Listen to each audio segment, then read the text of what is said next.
welcome to the program from the 33rd team, the great NFL writer Jason Colt. Could you deduce anything from the preseason about how any of these teams or players are going to perform?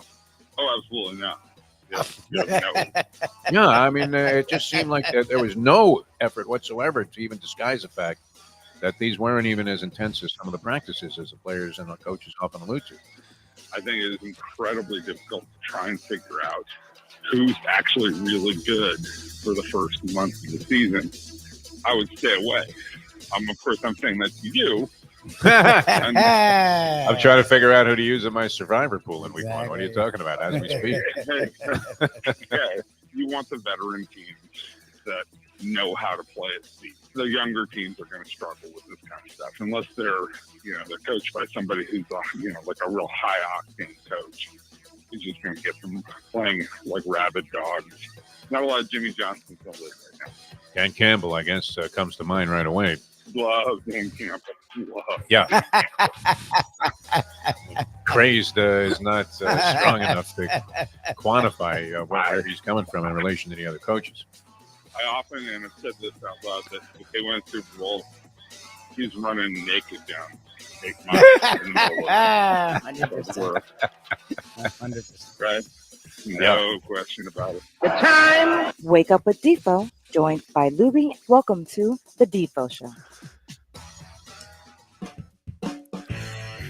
Very pleasant. Good morning, everybody. Welcome to a Thursday edition of the Defo Show. The handsome man over there. You're getting better looking every day, Lubie. I love it.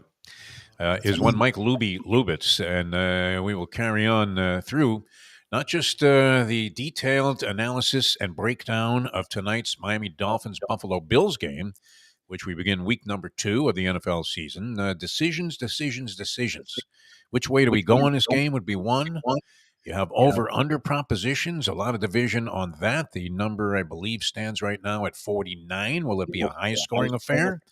Or is this going to be one of those grind them out, ugly offensive games? The Bills trying to emphasize running the ball a little bit more, maybe due in part to the fact they don't have Stephon Diggs out on the field. They're trying, Keon Coleman is the guy they're trying to establish. Well, they lost last week. They lost Stephon Diggs, their number 1, and Gabe Davis, their number 2. Davis now with the Jags. He was on Jaguars last week. Coleman, that former FSU standout, I guess you're going to try and have as a number 1. He's a legit receiver, but he's a true rookie. It's hard to have a true rookie be your number 1 from day one. But and a good ball game, though, against the Arizona Cardinals. And oddly, we've been talking about the new kickoff rule, which nobody really understands what the hell is going on there. Doesn't it look weird? I mean, it looks like something you would see in the Sandlot, doesn't it, when you were like short a few guys? I don't like so it. So you said, okay, we're just going to have everybody line up at the 10-yard line and see what happens there. But there was a kickoff return, the only kickoff return, and I don't think there were any in the preseason, Lubie. I want to say no to that. Not sure. I mean, I would have to actually do a little research and try to verify that. And I would imagine it'd be pretty simple. But I believe the only kickoff return for a touchdown so far in the new format happened against the Buffalo Bills, a 96-yard return last week by DJ Johnson. Yep. Is it DJ Johnson? I believe so. DJ Johnson of the Arizona Cardinals. Yep. Took one back all the way. So, yeah. Oh, no, DJ Dallas is the guy's name. DJ Dallas. So, 96-yard return against the Buffalo Bills last week. The Bills had like a 56-yard return of their own. So, we'll see if special teams become more of a factor. It seems like, Lubie, is there a concession to just giving the team, the opposition, the ball in the 30 and saying, you know what, fuck all this. Let's not even take a chance that something gets messed up till we figure it out. And, so what? It's another 5 yards from what it was last year. I guess, could be potentially a difference maker on the scoreboard, but it seems like teams are willing to concede that. Anyway, the Dolphins have not fared well against the Buffalo Bills in the Josh Allen era especially. And now we've seen this series swing back and forth with wild periods of domination by one team or the other. Yes. We mentioned the whole Louis Oliver era yesterday when we had Tony Segreto going old school, and he can well remember the horrors of those series of games against the Buffalo Bills when they had Andre Reed, James Lofton, Thurman Thomas. You had, of course, Jim Kelly throwing a rock. They had all kinds of. What's that? The defense was insane. It was Bruce Smith, Cornelius Bennett, Bruce Smith. Alley. It was just stupid. They owned us for a long period of time. Yes, it did. Prior to that, I believe the Dolphins had dominated for like 20 years prior. And, of course, those were very good Bills teams. They went to 4 straight Super Bowls. So is it really any disgrace that you were losing to them on a regular basis? I don't know. But of late, I don't know that this really makes sense, Lubie, to have lost 10 of the last 12 to Josh Allen and the Buffalo Bills, including 4 in a row now. And, wow, it's what? They've had 1 win in the last 11. So very, very ugly matchup for the Miami Dolphins. 2.5 is the spread, at least the one I have. That might be fluctuating a little bit. Some people are seeing that game at 2. And the over-under 49. So we'll get into that a little bit on the program today. This, figures, I don't know, Lubie. Are you going to see a big turnaround from last week? Or you're minus Raheem Mostert and Devon Achane may not play either. Oh, you need Achane. Mostert, look, and I love Tesla. To me, I love his story. I think he's a hard-running running back.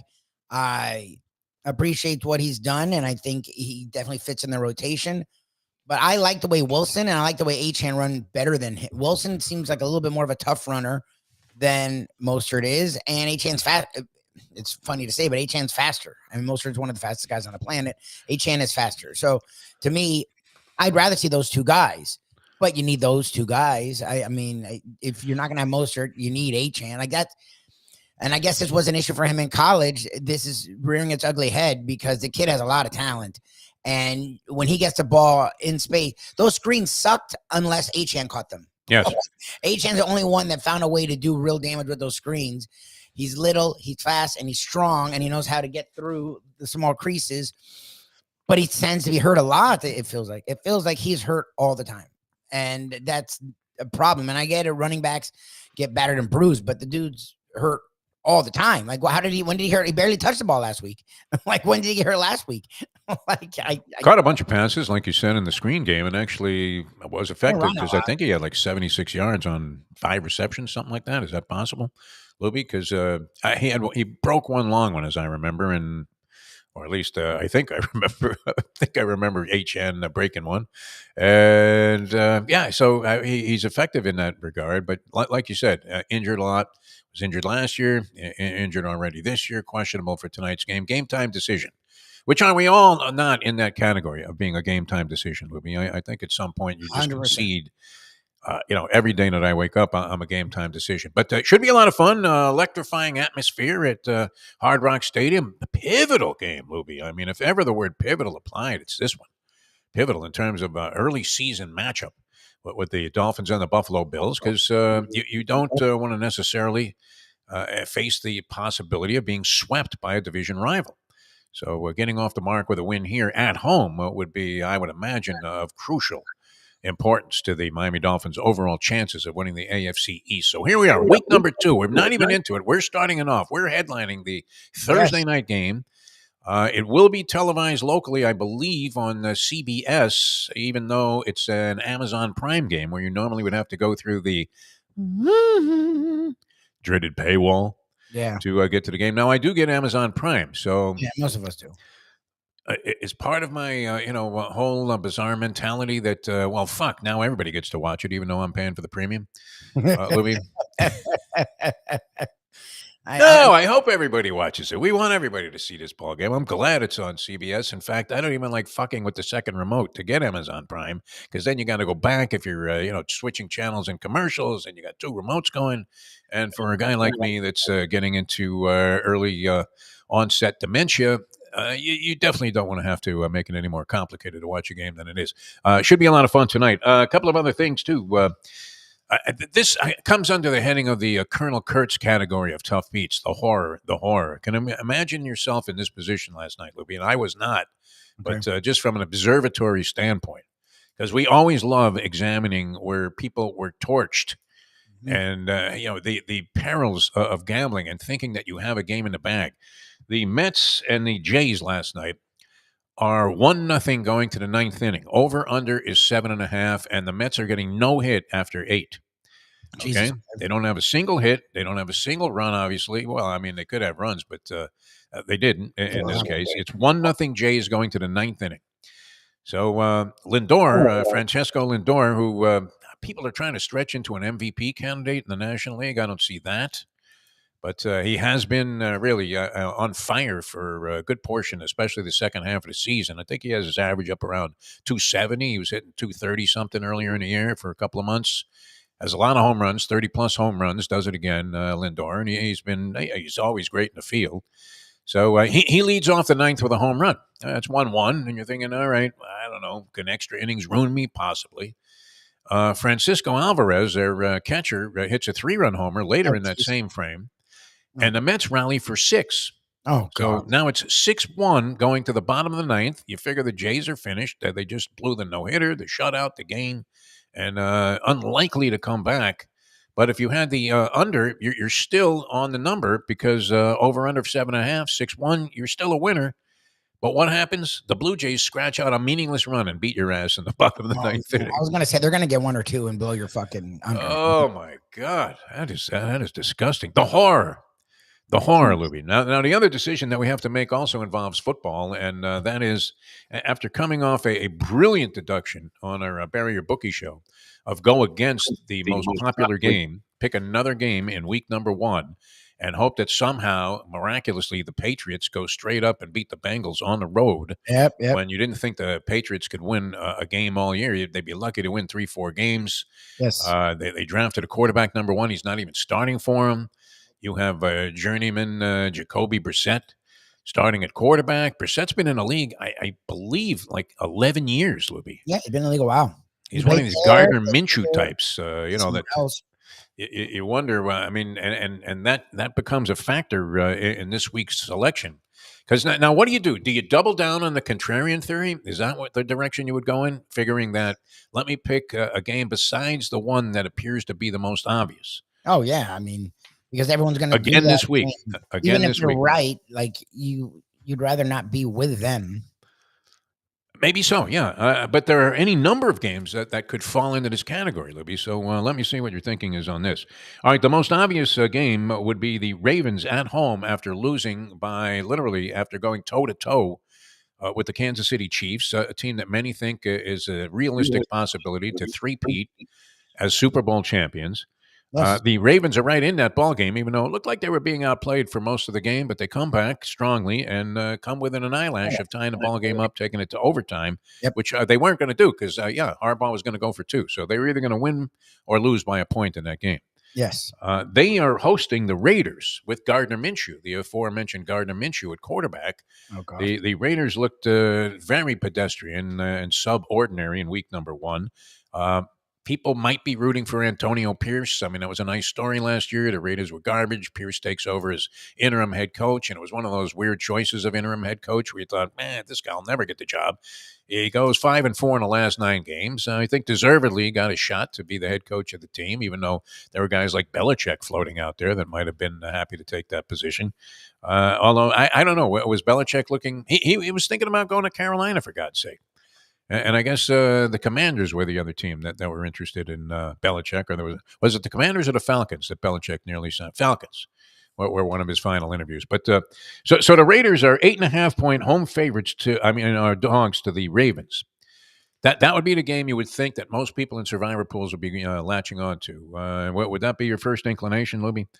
Look at the biggest point spread and go ahead and take it, because there are some other games of similar type where you might be able to get out of week number 2 while everybody else gets sucked in, and then you hope that the Raiders pull off a miracle against the Ravens, that Lamar Jackson falls flat on his face, and you end up eliminating maybe another 30% of the 60% of people that are still left in the pool after they all got buried on the Bengals. Is this getting too complicated, Lubie? What do you think? No, I'm just looking at the card trying to find. All right, so you have the other games that look very appealing. Cowboys at home over the Saints. Saints put up 47. That was on Carolina. Yeah, I wouldn't touch that game. Cowboys looked real good in week number 1. Everybody's happy there except CeeDee Lamb got his money. Dak got his money. Jerry's happy. They look, last year they weren't far-fetched as a Super Bowl contender, were they? The Cowboys? I know that we all root against them, at least most of us do. Look, their defense played better, but it still, to me, had major holes. And their offense,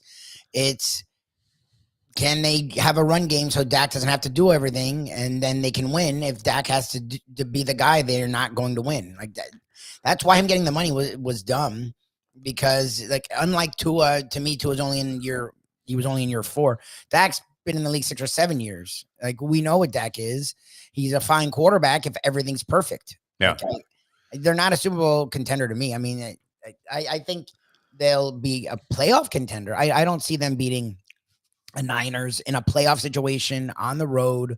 I don't see them beating a Niners. I don't think there'd be a lot of circumstantial stuff that would factor in there. I mean, yeah, it's hard to predict what's going to happen that far the one down that's the road. interesting to me, and again, to me, it would scream, it would scream Chiefs over Bengals, but the Bengals seem to play the Chiefs really well when they have Joe Burrow. And the Bengals may come off that flat performance and look good. After that disaster, and that was a disaster, I presume they're going to play much better. So I would leave that alone. The Texans Bears to me seems like a friggin' gimme. The Bears won. Yes. With their offense and quarterback sucking. Like yes. you to expect to win by, and their defense isn't good. An average defense and special teams in the NFL, and the Texans already had a good offense, and then add Diggs, who did score a touchdown last week. That seems like a massive mismatch. I think Diggs had 2 touchdowns. And okay, then there you go. Yeah, 2. I know he at least had Nico Collins, who they extended, also had a really good game. They ran the ball well. I mean, Stroud is showing that it wasn't just fluke. He played really well. To me, that's not even close. I mean, that's a good one. Eagles over the Falcons, you would think would be a cinch. That's the problem with that one to me. And Brian's not wrong. The Falcons are going to turn the ball over. They're going to be playing the rookie a lot. If they play Cousins, he's a guy that takes a lot of stupid ass chances. The Falcons are weird because they have a lot of talent. To me, it's just young. So I'm always going to be waiting for the day that they put it together. Like the London kid is legit. Pitts is a talent that sort of struggled, but is a guy that we wanted him down here. Bijan Robinson had a good day last week with him. They've put money into the offensive line. They have enough talent in that team that I'm always going to be waiting for the day that they put it together. And the Eagles are weird. Like last year, they fell off the second half of the season. They played pretty well last week. The defensive line, which was a strength 2 years ago, was a disaster last year. It played really well last week, but I don't know if that's what we're going to see every week. And the offensive line, without Jason Kelsey, I know they put money into this, into that. It's not going to be the same offensive line. And I think you're going to see Hurts have issues. So that's another game to me that I would leave alone. There's just a lot of games. This is all in deference to not taking the Ravens, or I would the Ravens. I would take for sure. I think the Ravens are going to kick the Raiders' ass. They're last week when literally they fucked around all day. It looked like the game was over. Then they stormed back, and a toe is why they don't win the game or lose on going for a 2-point conversion. That's the kind of team that holds grudges. I think they're going to demolish the Raiders. It's just, you're not wrong. I think that's a game that a lot of people are going to point to. So I don't know if you. I would think this would be the most popular choice. I would imagine, as often is the case, where you have the largest point spread differential, and if you're eligible to take that team, which there's only been 1 week. This is fascinating, though, Lubie. I'm glad you got into this because it shows you how tough it is. I mean, if you're bidding games against the point spread, think about this. We're trying to find one game where the only team we can't use again would be the Dolphins, which I wouldn't use them against the Bills anyway in a survivor pool situation this week, even in week number 2, thinking that they're going to win. And I'm inclined to believe that they're going to cover the 2 and a hook, Lubie. I think they can win this game by a field goal at the very least. For the Dolphins? The Dolphins, yes. I think they win. Look, it's...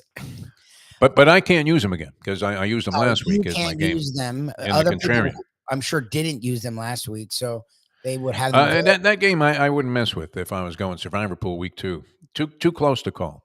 I mean, could you not envision the Bills also winning this game handily and the Dolphins scratching their head going, "What the fuck is this Mike McDaniel all about?" And those are 2 teams you may want to use later in the season. It's a tight enough game where, why too much of a toss-up. Yeah, board. Yeah, exactly. You don't want to take a toss-up game in week number 2. And even if you have a strong lean one way or the other, and the only reason you're even into this conversation is because you're trying to figure out, do you double down on the contrarian don't get cute theory and go ahead and take the most obvious game when in reality you would be far more of a benefactor of the fact that maybe the Ravens choke, lose to the Raiders somehow, and now after 40% of the people were eliminated in most of these big pools in week number 1, you would have to say of the 60% that are left, at least what 1 out of 3 people is probably going to look at that game. So, but you do have other choices. So, and that's the thing. Andy's bringing up is interesting. I looked at that because I do think the Niners couldn't score in the fucking red zone, and with just field goals should blow out the Vikings, but they're on the road. I mean, do you want to risk that? Well, and the Vikings look good last week, but again, both these teams played the New York teams that I think are going to struggle a lot. Look at the Michigan, anxiety we're having over picking like one game straight up using all but one team. I mean, we have 31 teams to choose from, and we can't figure one out. Incredible. If you're trying to go with the get cute theory, otherwise, I don't know. Do you just go ahead and take the Ravens this week and figure, okay, good, I'm through week number 2 because there will be some division on this. See, it sucks to me. The Lions-Buccaneers game looks like you would think that the Lions handle that assignment easily. I don't know, and you talked about this. I don't know if you should do strategy. I know a lot of people try to think about who will I want to use later, so let's not use them now. See, I don't worry about that too much. Your strategy is just win this week. Every week there should be a game, but that's my thing. If there's a team that's really good and later in the year the games are tighter and you're going to need to pick a good team over another good team, I would rather leave a Ravens for I think the Ravens are going to have a lot of games like that. The Ravens, again, are a great regular season team. Their problems at postseason, but you don't need to worry about it. We're not sure where a lot of these teams are at, though. That's the thing. And is there not a tendency to see maybe your largest, just like they talk about college football, that the biggest improvement with teams? I don't know if I buy this 100% is between week 1 and week 2. Well, that wasn't the case for But you would have a shot, especially in the NFL, where games are just of such incredible significance, and you're not looking at cupcakes here. You're looking at more parity. That you definitely want to survive week number 2. See, my problem is, and I get your angle, is we know what the Ravens are, some of the other teams, but do we if the good teams are going to struggle, this is when they struggle. So to me, look at the Bengals. Like, I'm sort of weary of taking the really good teams right now because are they really good? Like the Niners, Bengals and Chiefs is a tough rivalry too. I guess that's my problem with the Ravens. I think the Ravens should demolish the Raiders, but the Raiders play tough defense. They can run the ball. Pierce is a solid coach. Minshew's always tough. So maybe they pull it out, so that's why that game, and then you just wasted the Ravens in a All right, so you're out of that game. Yeah, I wouldn't touch and that's not a bad approach, Lubie. A lot of people are going to be on that game. I like the Texans. I'm not sure I'd take the Niners on the road, even though they look like they would be a cinch to win. This is with no point spreads, people, so that's the other factor. Me, it's what your strategy was. The Lions over the Buccaneers would appear to be, but the Lions did struggle mightily with the Rams. The Bucs are a team that's game. They play good defense, and you're getting good Baker Mayfield right now. At some point, he'll probably turn into bad Baker Mayfield, but right now he's not. He's taking the chances that he can make, and he's not throwing the ball to the wind. Like, he's not doing the Browns shit. So what do we do, Lubie? Well, no. So here's what I was going to say is the strategy would be Texans again come to mind. That's a good one. Did with Trevor Rogers, right? Where you were like, fuck it, just go against Trevor Rogers until they send his ass to the Miners. Go against Carolina. Bingo. Go against the Bears, Carolina, and I think the Patriots. I don't care what they did last week. They were facing a Bengals Seahawks team. Are on the road against the Patriots, favored by 3. Those 3 teams should fight for the worst fucking teams in the league. They just should. Okay. Panthers are home to the Chargers, who you can never trust. I know, but they're going to be a different Chargers now. They're going to be a boring, we're going to win a lot of regular season games, losing the playoffs, Harbaugh team. Like, they're going to run, they're going to play defense. And Herbert, if you don't ask up much of him, he's not going to turn it over. So versus I think the Texans maybe explode against the Bears. Is that possible? The Bears are regarded well by most of the people that are looking at the overall season, except for the fact that they have Caleb Williams at quarterback, which as expected, these number 1 picks overall usually struggle in their first game, and in fact in their first season. Williams is in a spot where he probably has better talent than a lot of these guys because of the fact that the Bears weren't the worst team in the league last year. They acquired that number 1 pick via trade with the Panthers, one of the, I would have to think, one of the worst trades in NFL history, as the Panthers ended up stuck with Bryce Young as their quarterback. And on top of that, they forfeited the number 1 overall pick, which they could have made great use of, except for the fact that they had already given it up in a trade. So the Bears weren't the worst place for a number 1 pick quarterback to land. It wasn't like he was going to a team that was 0-15 or whatever, or 0-17.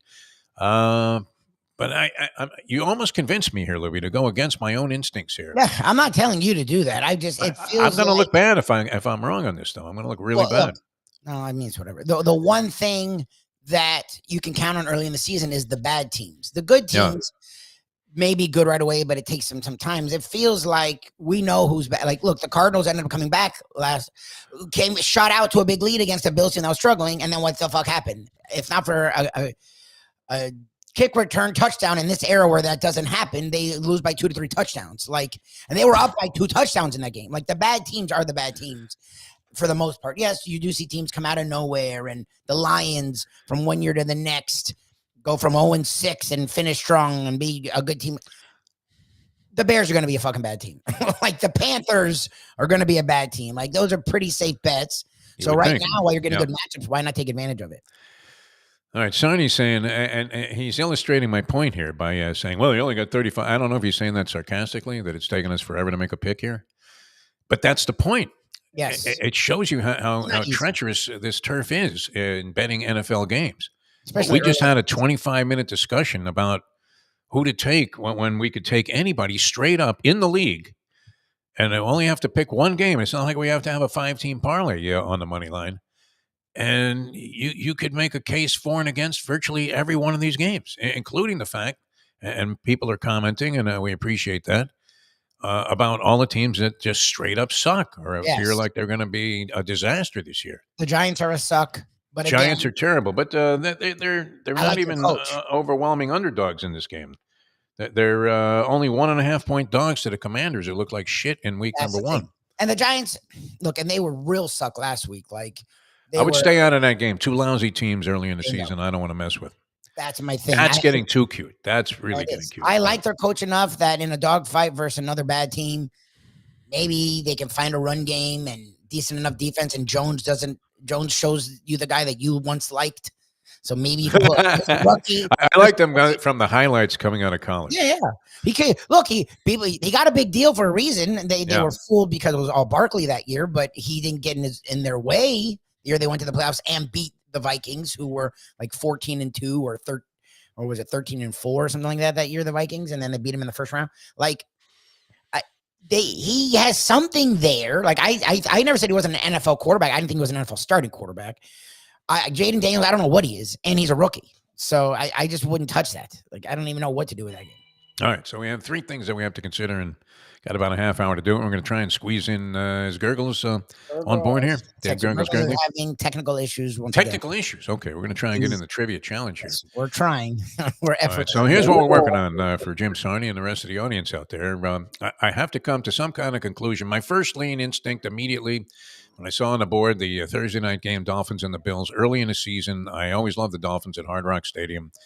I think they will play better, although now the rookie running back is a kid named Wright, isn't it? Jalen Wright. And he if you saw anything in the preseason, that kid looked good in the one game that I watched. Well, no, you're right. You reminded me. If they're not going to have an H-Chan, he is a ridiculous speedster. Yes, he looked very promising. If you're not going to have Mostert, my problem is he didn't see any action in game 1. So no, but he was prominent in the preseason, at least in the little period of time that I was watching preseason Dolphin football. So I can't say that this is really a deeply well-founded opinion, but he looked good to me. And didn't they surprise people by drafting him in the position that they did? Yes, where you were thinking, did they really need running backs? I mean, they had a pretty good contingent of running backs already when you factor in Jeff Wilson. Yeah, they needed a linebacker. They needed defensive linemen. And there were really good guys on the board at that point. Yes, going after Wright was utterly ludicrous. But as they know, their running backs, Wilson and Mostert and Achane, are always hurt. So getting another fast running back is not a problem for this team because you need like 7 of them. How could you be on edge about a pick in a survivor pool in week number 2 of the NFL season, Lubie? When there are like 5 games that look like they have major discrepancies in terms of the talent that's going to be on the field.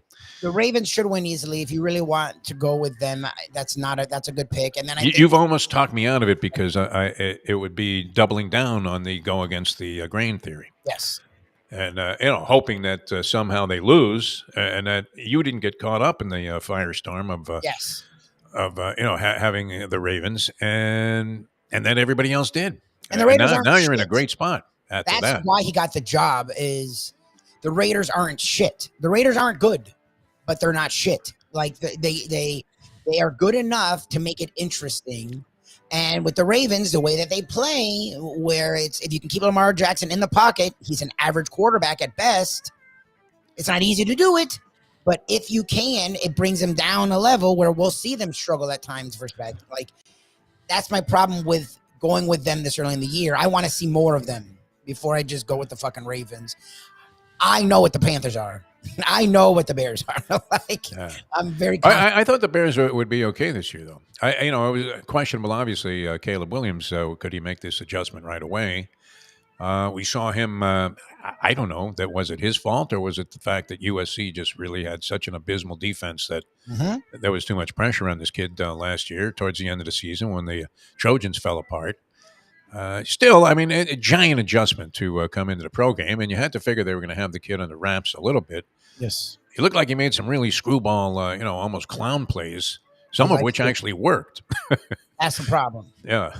So, and Houston is one of the favorites to win the AFC, kind of a Cinderella type of favorite to win the AFC this year. Some people were on board with that and had reasonable logic that they were applying to it. So you would think at home, after winning in week number 1, but they were life and death to beat the Colts on the road, the Houston Texans. Last week. But again, the Colts are an intriguing team. Like they don't suck. And Anthony Richardson came back from injury. I don't know if he played well because he did what Anthony Richardson does. He can run and can throw it deep. And that's what he did successfully. So it keeps the team in the game. And they have a decent defense. And again, it's a division rivalry. The Texans and the Colts play each other well. I don't know. I think that I don't know if the Texans are winning the conference. I think I think what we saw them do last year, they may take a step back. But versus the Bears, I think you'll see them be fine. This is like another rule of thumb, which was when going to bars, seeking to make the new acquaintances of various women. One of my friends always said, "Hey, listen, whatever you do, don't hit on the help. Right? Don't go after the bartender, the gorgeous bartender." And we're going against this year. We're going against the old "don't get cute" theory, are we not? Because the Ravens would be the obvious choice here. All right, so there are like 6 or 7 games to consider. We haven't narrowed it down to one. We're going to try, and speaking of games, to play the trivia challenge, but you're saying it might be a wash with Gurggles. I don't know what goes on with their internet, but I have my own internet issues, but it just doesn't work at all for him. All right, we'll be back with more in a moment. I got to let the dog out here. Now that Skippy. It's 8:34. Champions, the outstanding simulcasting room at beautiful Hialeah Park. Yes, the grand old lady of thoroughbred racing has never been more vibrant, and you can wager on the races from the top tracks around the country while enjoying a cocktail at the Brass Rail Bar or any of the fine food served throughout the facility. If poker is your game, you're covered in style, and you can play all your favorite Vegas-style games, including blackjack, craps, and roulette, in Hialeah Park's sizzling hot casino. Get a player's card when you walk through the door for all kinds of generous amenities, including our favorite, free play, when you come out to the ultimate casino and entertainment destination, Hialeah Park.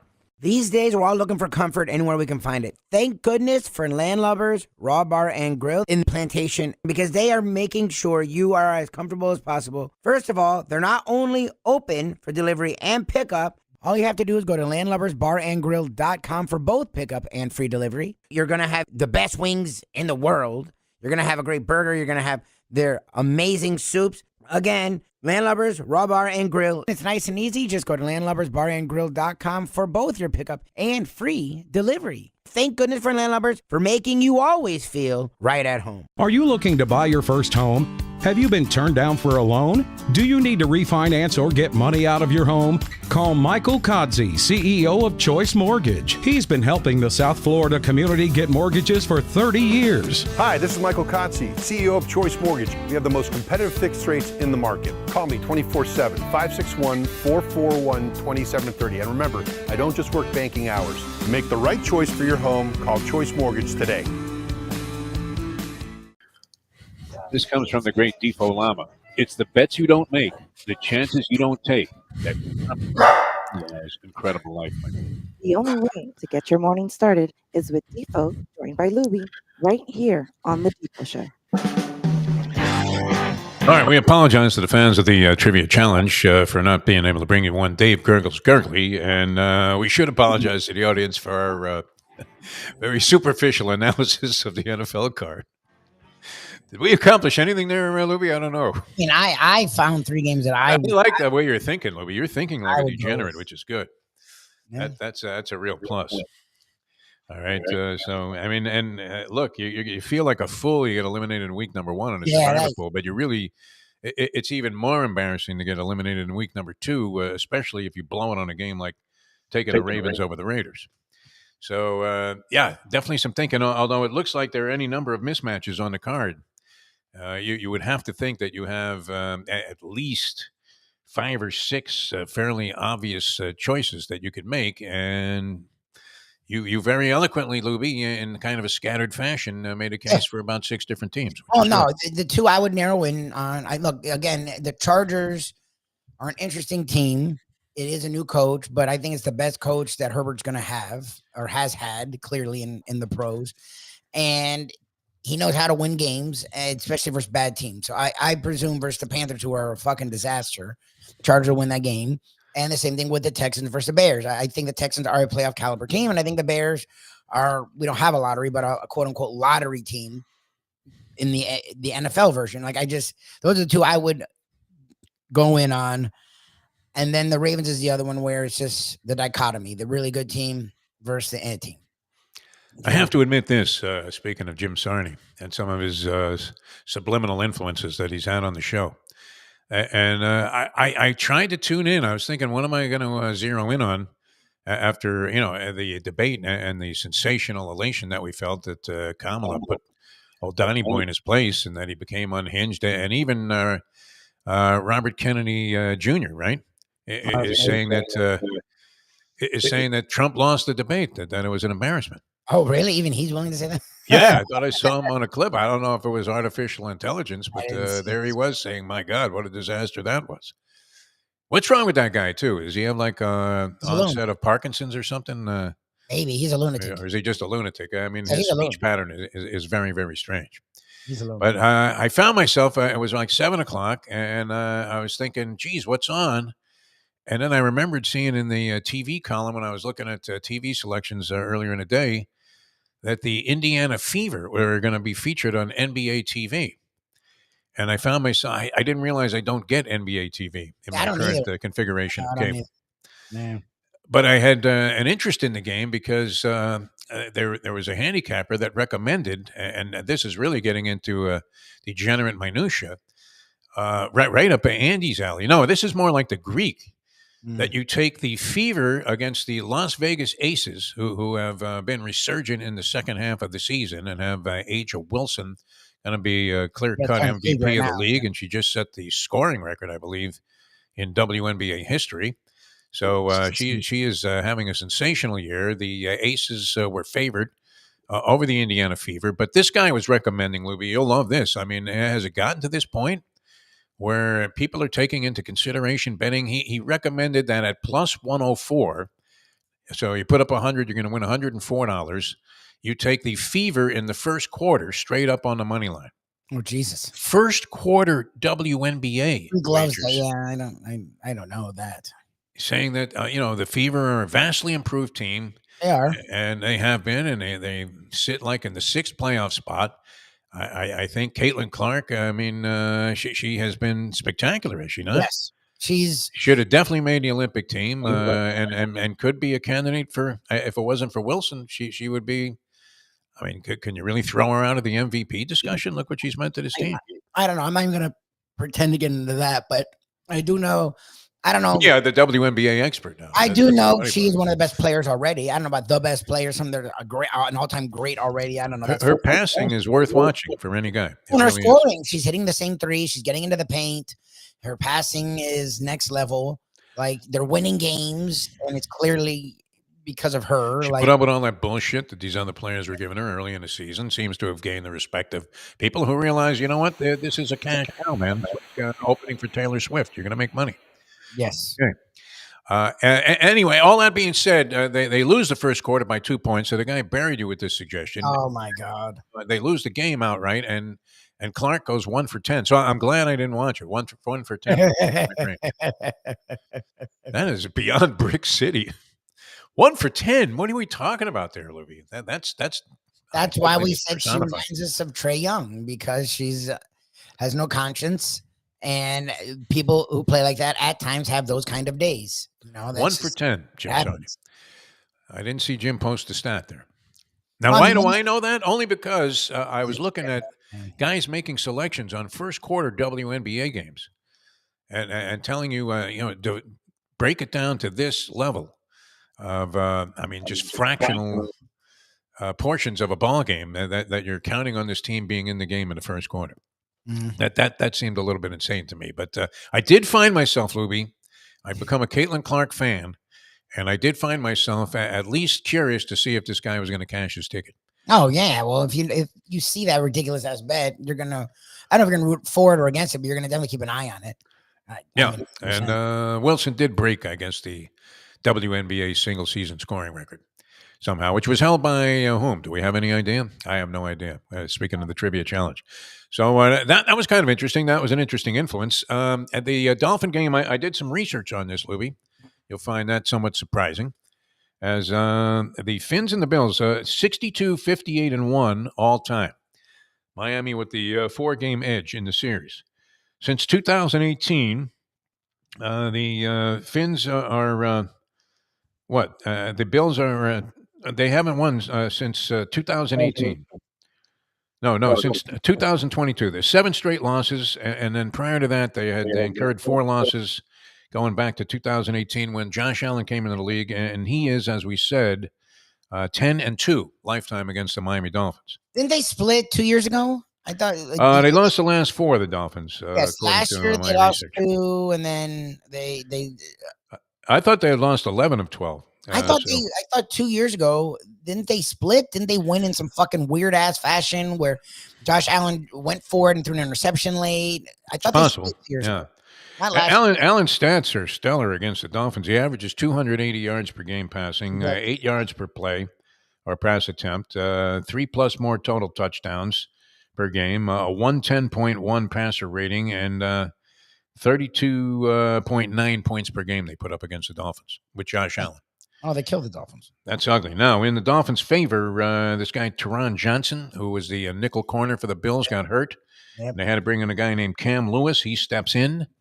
And the Dolphins, you would think, especially if they have HN, would be able to take advantage of an inexperienced nickel back, no? Yes. Isn't that a Mike McDaniel special? Either Waddle or Hill should be on that person often. And then when the running backs go out wide, they should be on that person. And that person should not be able to cover any of them. Yeah. Sonny's pressuring me to make this pick here, Lubie, and I'm still unsure about it. I would just go with the Texans because I don't know how often I'm going to need them. I think there are going to be a lot of dogfights in the AFC that I wouldn't pick them in. And that's an easy one to me. The Bears are going to be a fucking disaster. The Bears added just enough talent on offense to allow Caleb Williams to do the stuff that's going to get him in trouble in the NFL. Like, their offensive line's still not good, but they gave him receivers that he'll trust. So Dunze is really good. And the former Chargers great that's always hurt, I forgot his name, is really good. So he'll have enough talent that, and they had the receiver they got from DJ Moore. They have too. So their receiving core is really good. And that's the exact recipe to have a guy who likes to take chances. And then their defense is a major issue. So I think they're going to struggle all fucking year. So I would go against them. I do see Caleb Williams being victimized early in the season by any number of clown plays, as we call them. Those plays, like you said, it's Favre-like in the sense that they work out enough for him that he keeps. It's like when the shooter is off, but it's like when a shooter hits the first or 2 threes, he's going to shoot like 12 that night. And that's fine if he's hitting them. But again, you shoot enough threes, you're going to miss a good amount of them. He makes enough of those plays in his life, including the NFL, the preseason, he was making them every goddamn week, that he believes he can make them with regularity. And that's fucking dumb. Those are stupid plays in the NFL. I don't give a shit who you are. You're not going to make those. It's Johnny Manziel. Exactly. With a little more ability. Yeah. Where you're fun for like 2-3 weeks and then you're going to be out of the league, which again, I don't see him being out of the league in 2-3 years, but as a rookie, he's going to have to make those plays to win for this shitty team. So they're going to lose. You should be able to. And there was a cartoon many years ago called "Confuse a Cat." You should be able to confuse a cat in his second week starting on the road in the National Football League after pulling off a miraculous victory in spite of some pedestrian subpar play by Caleb Williams, including a really ugly pick in the middle of the field where you couldn't have made a worse pass attempt than this guy did. So I don't know, Lubie. I mean, think about what I'm doing here. These used to be known as suicide pools. Yes. But in deference to the fact that suicide was obviously a very sensitive issue, the kind of survivor pool trend became in vogue. But very difficult. And here we are. I mean, am I going to follow Michael Lubie Lubitz in week number 2? Go against, and it's doubling down on the simplest of theories, which is don't get cute. And you're going to go contrarian on that. And 2 weeks in a row go against the game that appeared to be the most obvious, which in this case would be Ravens-Raiders. So, okay, I'm with you, Lubie. That's going to be my pick. I mean, you can do Ravens. Texans survivor pool. I'm inclined to think. And you all over Ravens that they're the easy game. Look, they should be. Let's hope the Raiders, something happens in that ball game. Lamar Jackson pulls a hamstring or something, a minor injury that keeps him out for a week. But the week that you are hoping that everybody loses with them would be a perfect week for him to have to sit out. Would it not? All right. So then where do we stand with this Dolphin game tonight, Libby? 2.5 points. You're willing to lay it. Yeah, I think the Dolphins. What kind of pace are we going to see? Is it over? Is it under? I've seen contrasting opinions on that. I don't know. What is over under? 49 is the number. So, I mean, if you're looking at, as one of our people on the chat line suggested, I think it was Brian, 27-24. So that's over. Is that not 51 points, Salumi? Does that seem unrealistic? Now, that seems actually about right. I said 24-17, which is 24-17 is under the number. Yeah, that's skating. I only say that because these two teams can go stretches where they struggle offensively, even though they actually have pretty good offenses. I mean, the Dolphins have a really good offense, and the Bills, I think, eventually will get there with their young rookies. They do go like the Dolphins will go weird amount of time where they didn't score the first fucking 2 quarters. I mean, they were a disaster. A tough number. I mean, it really is. The Jags team, so I would lean under, but again, leaning under. Okay, we see these teams once they the Bills started reeling off points. The Dolphins did too. Once they get comfortable, you would have to think both offenses, especially in the first half, look a lot sharper than they did last week. Although that's what I'm hoping. Yeah. Turnaround, I mean, that's another factor. And the Bills going on the road, could force them to struggle a little bit more than they otherwise might on a short week. We'll see, Louie. I'm going to go ahead. I don't know that I have an opinion on the over/under. I would be inclined to take the over and lay the 2 and a hook with the Dolphins. So I'll probably lose on both of those fronts. I'd lean under just because of offensive ineptitude, maybe. And I would say Dolphins. I don't know why. I know it's at 9. All right, so we both have the Phins. You have the under. I have the over.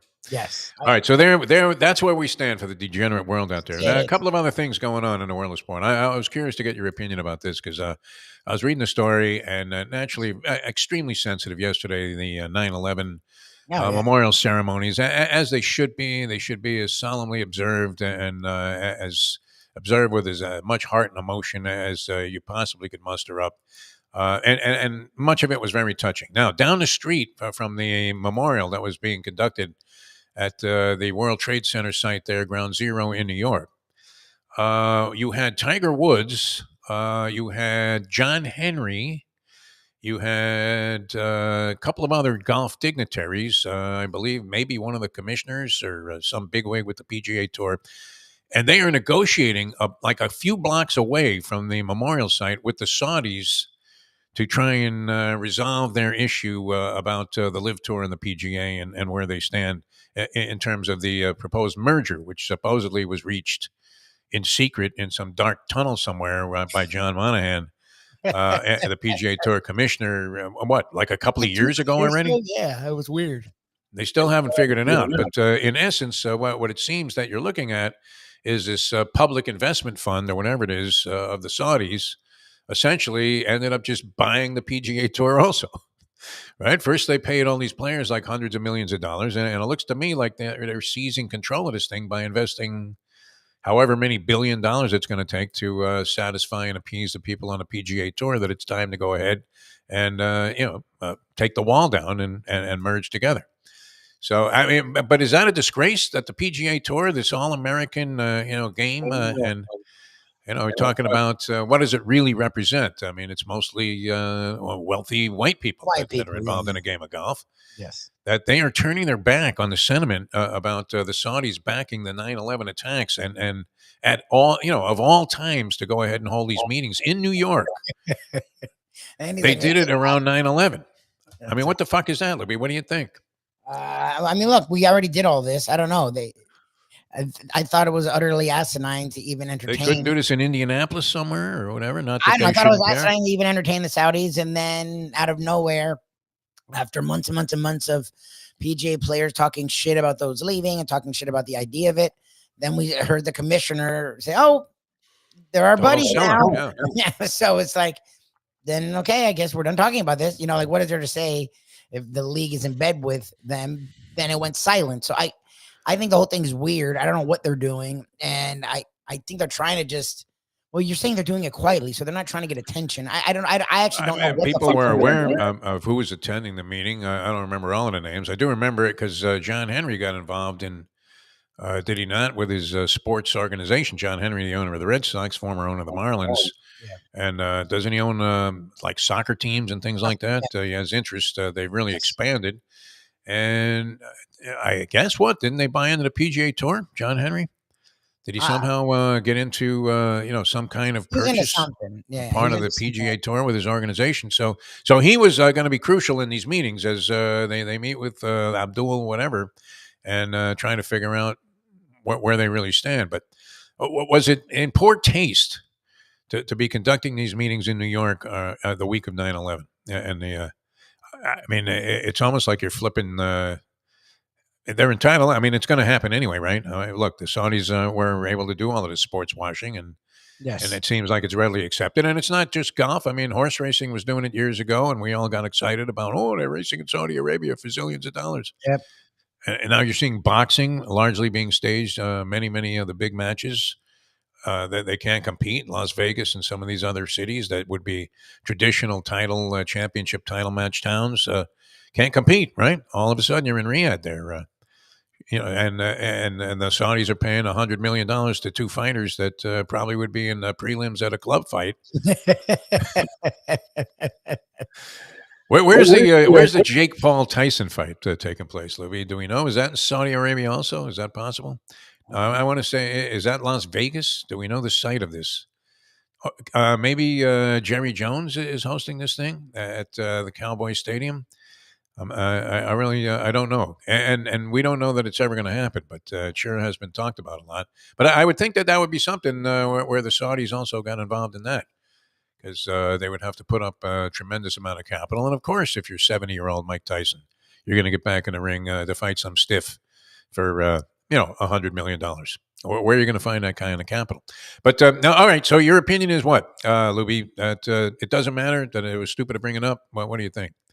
This whole thing with the Saudi negotiations and the PGA Tour happening in New York, down the block from the memorial ceremony. It is the Cowboy place is where it's supposed to happen. Okay, all right. It was postponed again, which I don't think it's a record. Again, okay. Yeah, it's not. I don't think this thing's fucking Tyson will be 60 by the time they do this. He's 58 now. I don't care because I so many ended up going over that it lost a lot of that fight lost a lot of its flair. The league itself, when it got in bed with them, so I forgot it as a topic. I have wondered, is the live still a thing? Because you used to at least hear sort of about it. Now you don't hear anything about it. A little bit. Now that they're doing this, I guess this makes a lot of sense. They're gonna converge at some point. I don't know. I don't know what the fuck's going on with it, and I would think the best bet is to make a move and be done with it. To have it linger like this is not smart. It just simmers and makes it a topic that you don't need. I mean, you're wondering what each side is asking for in these negotiations, Louis. I mean, and I mean, it's hard to distinguish the Live Tour on the same level as the PGA Tour because it's just kind of like MMA and boxing for me, where the one sport has a long and rich and illustrious history. illustrious, while also being, somewhat of a, underground operation.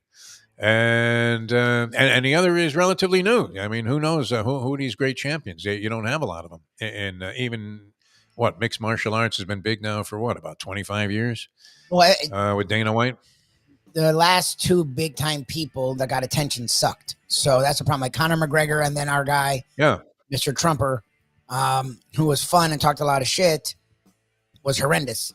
So like they and that was the problem with Ronda Rousey. Ronda Rousey got a lot of attention, but the minute she fought anyone with any ability, she got fucking annihilated. Like you need, for especially a fledgling sport, like you need someone to catch on, kick ass, and then just keep kicking ass. So it's like, fuck, who's going to beat this Goliath? And they haven't had that shit in a decade. Yeah, and you don't have like a 200-year history with it, like you do with boxing. No, it's not automatic. So, yeah. But, anyway, there's just, with the Live Tour, I mean, there's zero history. So for them to become the centerpiece of it, you kind of hate to see the... what would it be? What would you call it? The dignity of the PGA Tour compromised by the fact that they just sold their soul to the devil? What assholes! I get money talks, nobody walks, right? Like we always said, if some radio station in Riyadh offers us a job at $100 million a year, are you going to tell them no? Oh no! Being a man of principle that you are. My wife would annihilate me. Are you kidding me? We'd be saying yes. All of a sudden, I'm riding a camel right through the desert like I was Lawrence of fucking Arabia. That's for sure. All right, we have to run. It was a lot of fun being with you. Apologize for not bringing you the trivia challenge. We will have a Degenerate Friday edition tomorrow. Yes. We'll have some more. Are we doing a whole handicapping run again tomorrow with yeah. With the Greek and Mark Lawrence? Okay. All right, let's try and put that together. The professor. Always great with his college football plays, so look forward to that. And then later on today, we're in Delray Beach. Yes. With the Mike Mayo Lunchbox Show, Delray Beach, and that would be Batch Southern Kitchen. Now, the deal is that they had a smaller version of the place, and now they've expanded it to what it is in the Fort Lauderdale area. Right? It used to just be like a sports pub, like an offshoot of Landlubber, or an offshoot of Shenanigans, where it was like a sports pub, focus on beer and like, I guess, bar food, quote unquote. Yeah. And now they've switched it out to be what they have in Fort Lauderdale. That's been a very big success. So they're moving that again, that area. There's how much Southern foods in that area, let alone elevated Southern food. So it makes sense. The Delray area has blown up in the last few years. So they're there. It was doing okay as the other thing, but the other concept is doing really well. And only growing. So it's a great place. The one in Fort Lauderdale, fantastic. I love it. They're emulating that, where it's going to be the Southern food, the whiskey, that stuff. West Delray, kind of, you would say, right? Yeah, West Delray. It's by Lions Road. Yes, it's by, I guess, Burton Max's. I don't know, the one where Buddha. Oh, out there. Okay, yeah, it's right by that. You hear like jungle birds as you're getting off the turnpike. No, it's well developed and it's a great place. So we'll be there later on. Andy, if you're in the neighborhood, stop on by. I know our good friend Joe Casale is planning on being out there, so look forward to seeing him. Mike Mayo's Lunchbox, 1:00 here on South Florida Live and the Let's Eat South Florida page on Facebook, which is a spectacular. It really is. I mean, it's the commentaries. Incredible, yeah. Well, I left a 20% tip, and the woman, she didn't even say thank you as I was leaving. I'll never be back there again. Unbelievable, right? All right, Lubie, thanks. Good job today. We'll see you tomorrow, or see you later on today, and then again tomorrow right here with the next edition of the Defo Show, where we really decided nothing today, but it was fun. So thanks, people, for tuning in. We'll see you next time as we leave you now that. The time. Really, you're going to make me go out on a limb and take the Texans, Lubie. All right, I'm going to go with you. I'm just going. If I look like a fool and people stop watching the show because I'm giving out loser after loser. Good luck. That guy sucks. Not particularly flattering, the commentary that you get on Twitter, though, and Instagram. Does anybody have anything good to say about anybody on those formats? Instagram's not so bad. Twitter sucks. Yeah. Twitter, it's all mean all the time. It's comical. It really is. It's great. All right. Thanks, Lubie. See you guys next time. It's 9:01. Let's go to eat a damn snack. Look what they done to my